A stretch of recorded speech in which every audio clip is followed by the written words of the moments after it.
Hello, everyone. Welcome to this edition of Oxford News This Week. And upcoming stories for this newscast, Oakland County Sheriff announced a Christmas Eve triple shooting leads to a death. In our Behind the Lens segment, more than 39. And in our last story, raising funds for an unforgettable celebration. All that and more on this edition of Oxford News This Week.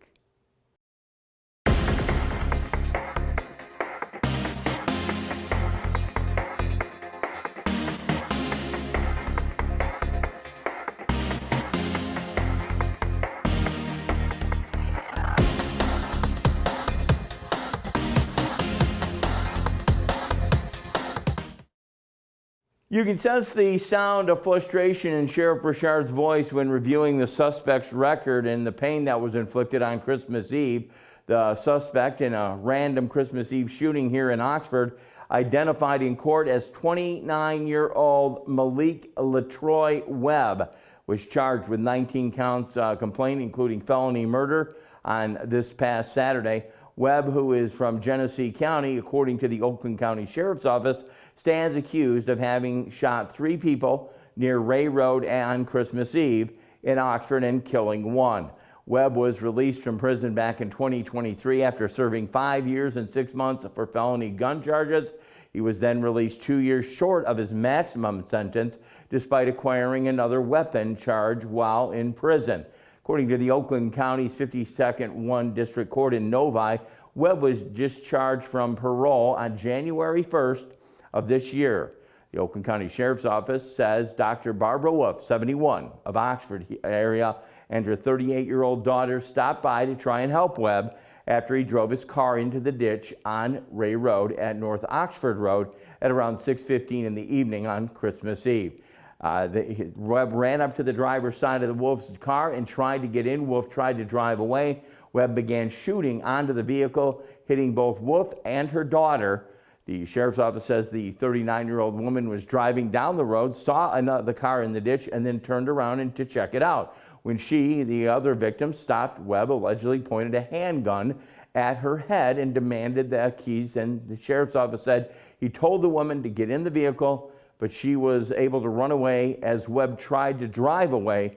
A 56-year-old man and a 54-year-old woman were also driving slowed down to see if they could lend assistance. Webb climbed up on the truck's driver's side running board, saying that he was lost and needed to get help somewhere. The prosecutor's office said Webb allegedly pointed the gun at the driver, and he began trying to open the back door. The driver was shot in the arm but was able to get away after prying Webb from his vehicle. Authorities said Wolf was taken to the hospital where she died. The other injured victims were also treated at the hospital. The Sheriff's Office says 1 victim remained in the hospital with multiple significant injuries. Deputies found Webb, took him into custody along with a 9mm handgun used to commit the crime spree. Again, tragedy happening on Christmas Eve. Tragedy strikes twice for a Livonia family. Part 1 of the story happened here in Addison Township. A neighbor's quick actions helped save a man and his teen grandson after they fell through the ice in Oakland County in Lake George while trying to do some ice fishing.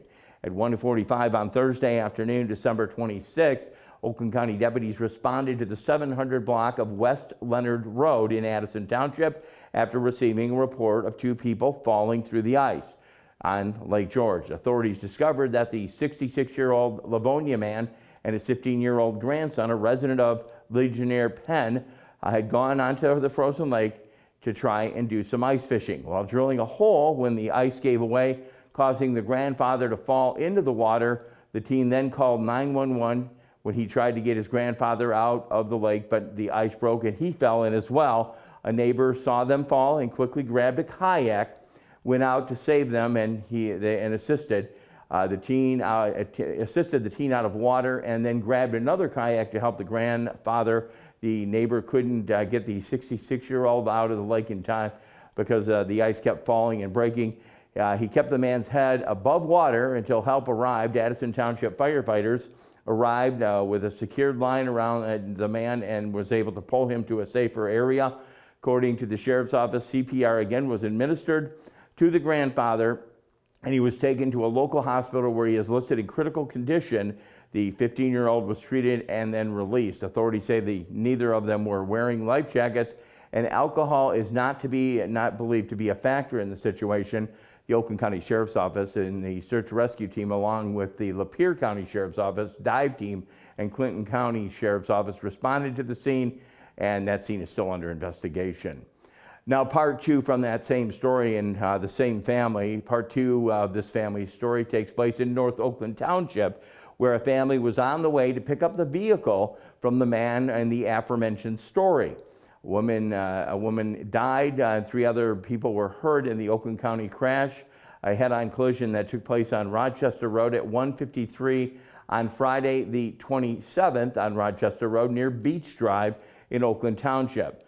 An Oakland Township man, 19, was heading southbound on Rochester Road in a 2011 Ford Edge when he crossed the center line and struck the 2021 Jeep Grand Cherokee that was traveling in the northbound lanes. The Oakland County Sheriff's Office said the driver of the Jeep, a 62-year-old Clarkson man, was taken to a local hospital where he was in stable condition. His wife, also 62, was a passenger in the vehicle. She was taken to the hospital where she was in critical condition. 66-year-old Livonia woman was in the back seat as a passenger in the Jeep. She was actually pronounced dead at the scene. The teen driver who struck the Jeep was airlifted by the hospital helicopter. He's listed in stable condition. Authorities said it's unknown why the 19-year-old's vehicle crossed the center line. Alcohol doesn't appear to be a factor. The occupants of both vehicles were all wearing seatbelts at the time of the crash. The crash, again, under investigation. They were on their way to pick up that vehicle from the aforementioned story. Tragedy for this family. Our prayers here at OCTV to that family as well. Jennifer Crumley, the convicted mother of the Oxford shooter, requested a judge release her from prison, maintaining that it was grossly unfair and unjust to keep her locked up during her ongoing appeals process. The request to be released came from Crumley's attorney on 4 counts of involuntary manslaughter for the shooting of their son Ethan Crumley that he carried out on November 30th, the shooting at Oxford High School. Her husband, James Crumley, was later convicted on the same charges. Crumley's attorney, Michael Desi, filed a motion in Oakland County Circuit Court arguing that Crumley is not a flight risk and possesses no danger to the public. We'll wait for more information on that story. And in a story to say goodbye and maybe say a winning salute on after 35 years of service to our community, the superintendent of Oxford Village Department of Public Works, Don Brantley, is retiring. He's worked hard to keep the streets clear, water flowing, and the community looking at its sharpest.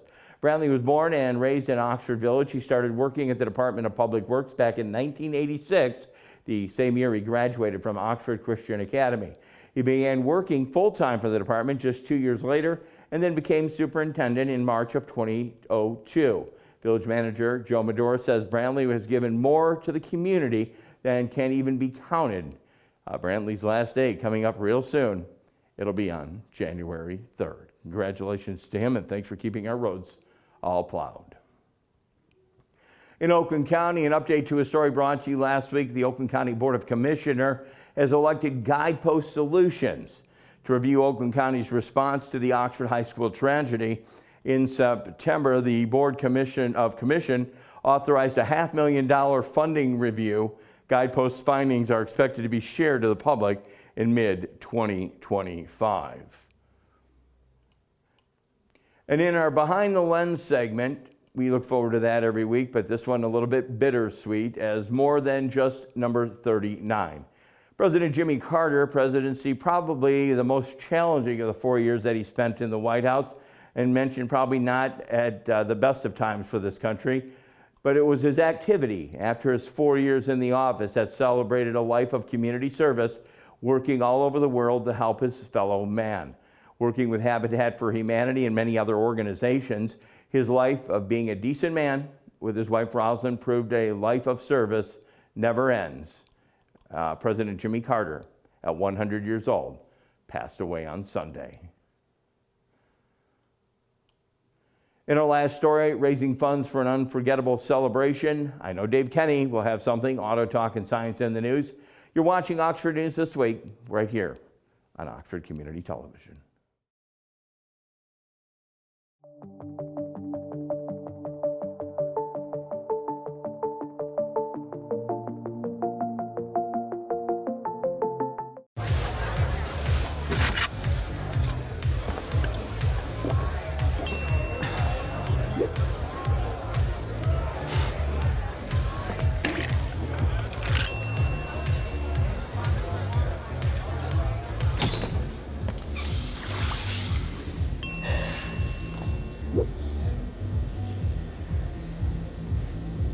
If you need to do something to feel okay to drive, you're not okay to drive.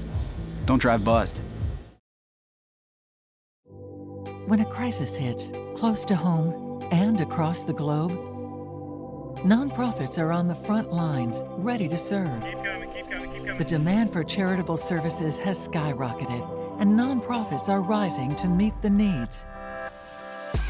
Healing, nurturing, rescuing, honoring, protecting, caring,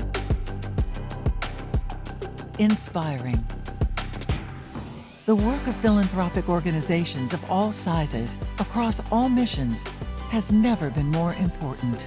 And it's donors and volunteers like you who make all this possible. Thank you. Together, we change the world. The Nonprofit Alliance.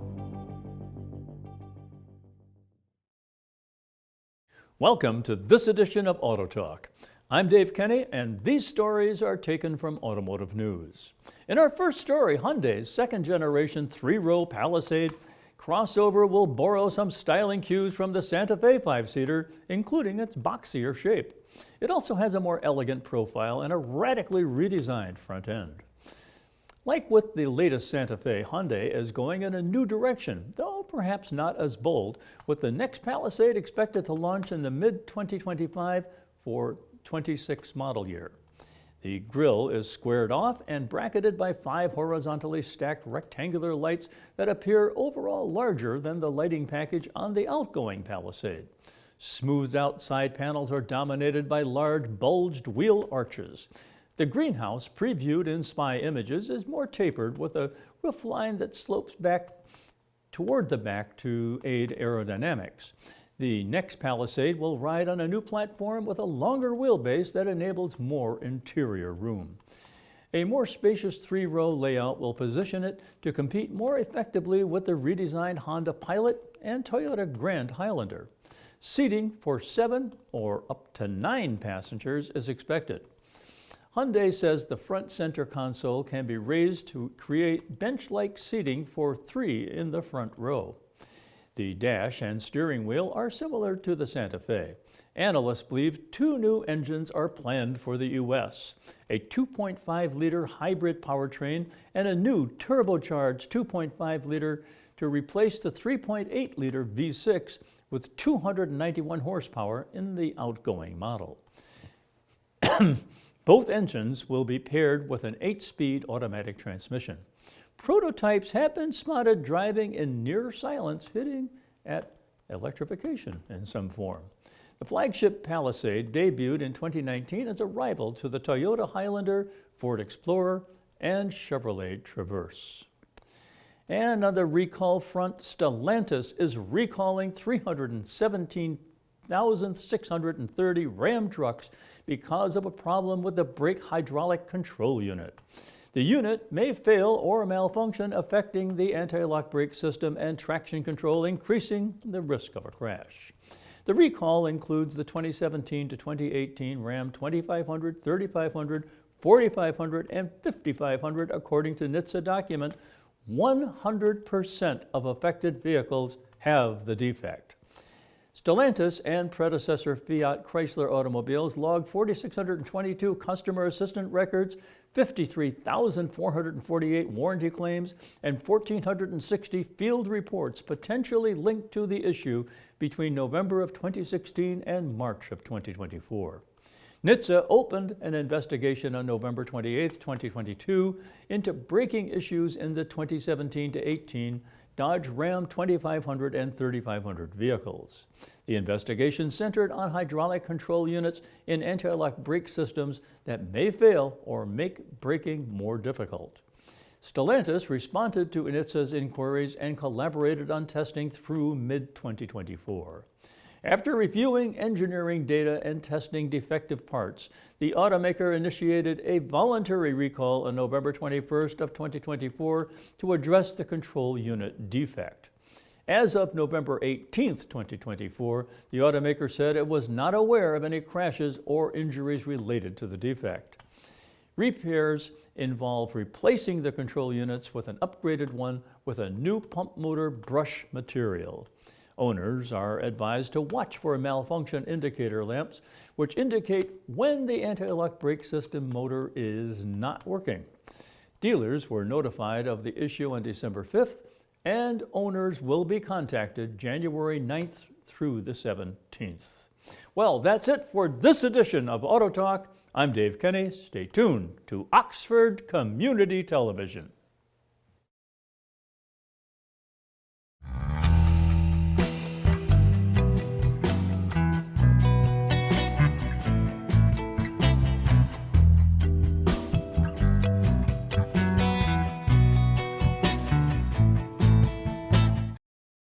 When the world's endangered animals need help most, when their lives are at greatest risk, when they would otherwise be lost, the International Fund for Animal Welfare is there, taking action to rescue the animals we love, to protect them and their threatened natural habitats.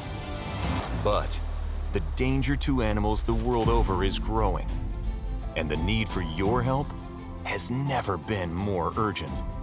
On land, you'll help stop poachers from threatening and killing elephants and big cats for the illegal wildlife trade. In the oceans, you'll help rescue dolphins, whales, and seals from deadly hazards. And you'll help rescue, rehabilitate, and release vulnerable animals when disasters strike. Here at home and around the world, we can't do this work without you. See how you can help animals and people thrive together at joinifall.org. Hi, I'm Peyton Manning, and I'm partnering with the American Red Cross this year to tackle blood shortages. Giving blood's important because every 2 seconds, someone actually needs blood, and unfortunately, only like 3% of the U.S. population donates. So we have to step up to give and to make sure there's plenty of blood available for those in need. Visit redcrossblood.org to get in the game and make an appointment to give.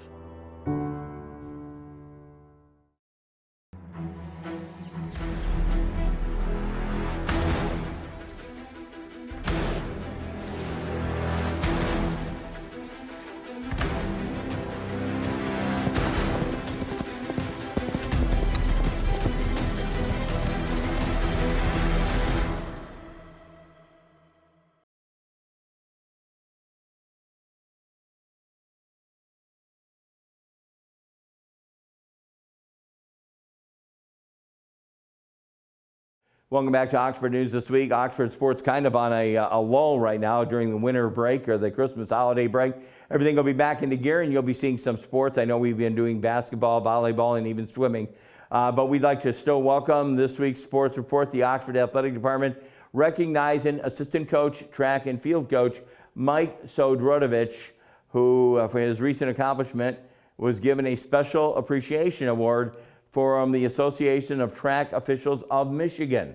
The coach went out of his way to give some extra help to the Oakland County track meet and track state finals. He brought Oxford's electronic, fully automated timing system to both events. He helped set it up, ran the system during major events. Congratulations to the coach on that special appreciation that he was awarded. And we once again want to congratulate him, one of our many coaches that mentor all of our athletes here at Oxford High School. Again, look forward to more Oxford High School sports coming up after the Christmas break. Coming up in our last story, we are so looking forward to this. In our last story, raising funds for an unforgettable celebration. And Dave Kenny, I know he'll have one more segment before we step out. You're watching Oxford News This Week.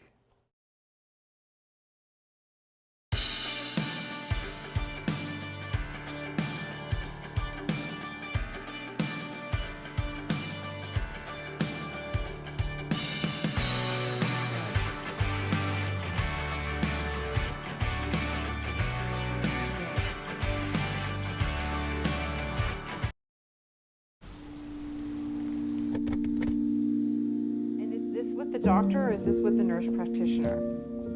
Fantastic. Dad, lunch. Got some soup for you. You are loved. Oh, you. Look at those freckles. This was very much. You are valued.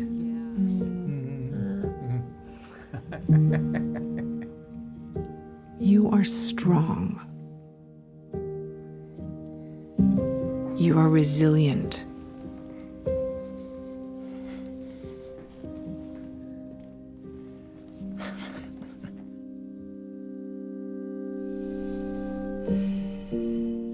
You got this. You're there for them. We're here for you. Find free care guides to support you and your loved one at aarp.org/caregiving. Hi, I'm Peyton Manning, and I'm partnering with the American Red Cross this year to tackle blood shortages. Giving blood's important because every 2 seconds, someone actually needs blood, and unfortunately, only like 3% of the U.S. population donates. So we have to step up to give and to make sure there's plenty of blood available for those in need. Visit redcrossblood.org to get in the game and make an appointment to give. Welcome to Science in the News. I'm Dave Kenny, and this story is taken from New Scientist. A vital ocean current that transports warm water to the North Atlantic is weakening faster than previously thought, according to models that simulate the impact of meltwater from the Greenland ice sheet. Given the pace at which the world is now overshooting its emission targets and the rate at which Greenland's ice sheet is melting, the researchers say the current's strength could fall by as much as a third within 15 years.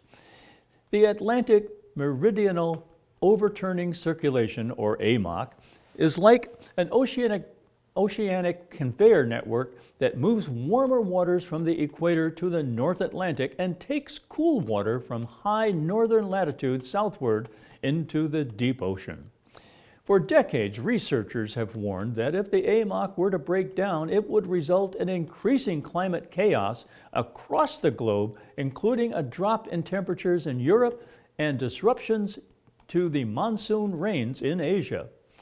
The Intergovernmental Panel on Climate Change, or IPCC, says most climate models project that the AMOC will slow in the later 21st century under most emission scenarios, but that a shutdown of the current before 2100 is very unlikely. However, these models don't fully include the effects of fresh water entering the Atlantic from the Arctic. Gabriel Ponce and Laurie Menville at the University of New South Wales in Australia have now used a computer model to study the past and future impact of this meltwater.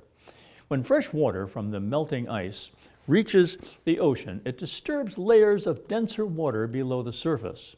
This in turn triggers slow-moving waves called Kelvin and Rossby waves that take decades to travel southwards. The model suggests the AMOC has been slowing down at 0.46 sverdrups per decade since 1950, each sverdrup equating to 1 million cubic meters of water per second. We are showing that over the last 70 years, the oceanic circulation weakened due to the meltwater that is, from the Greenland and Canadian Arctic, says Ponce. It will force a faster and stronger weakening than the IPCC has predicted. Ponce says the IPCC needs to update its formal forecast for the AMOC slowing. While the study doesn't predict when the current may stop altogether, he says this could occur suddenly and unexpectedly. AMOC should be delivering the warm water from the tropics to the North Atlantic, but instead it will be delivered to the southern part of the globe, says Ponce. If the AMOC stops, it will drastically disrupt the distribution of heat on Earth. Earlier this year, another study by René van Westen at Utrecht University in the Netherlands and his colleagues suggested that the AMOC could collapse between 2037 and 2064, primarily based on modeling of salinity data. Van Westen agrees that the IPCC needs to update its projections. The main takeaway from this new study is that climate models are again too biased and that AMOC weakening and possibly a collapse is likely underestimated in the current generation of climate models, he says. Stefan Ramstorp at the Potsdam University or Institute for Climate Impact Research in Germany says the new study shows there is much greater likelihood that the AMOC will weaken faster than previously thought and may pass a tipping point at which it collapses. It confirms what many have suspected, but what hasn't been shown explicitly before, says Ramstov. Climate models have underestimated the anthropogenic AMOC weakening until now because they neglect the increase in freshwater influx from Greenland, melting, and other sources. But Sang-Ki Lee at the United States National Oceanographic and Atmospheric Administration, who has been critical of predictions that the AMOC will imminently collapse, is more cautious. The study assumes that Greenland ice started melting in 1960, and before that it was zero, which he says is unrealistic. So, the estimated ice melting induced weakening of the AMOC during the historical period may not be reliable, he says. Well, scientists, take your choice. That's it for this edition of Science in the News. I'm Dave Kenny.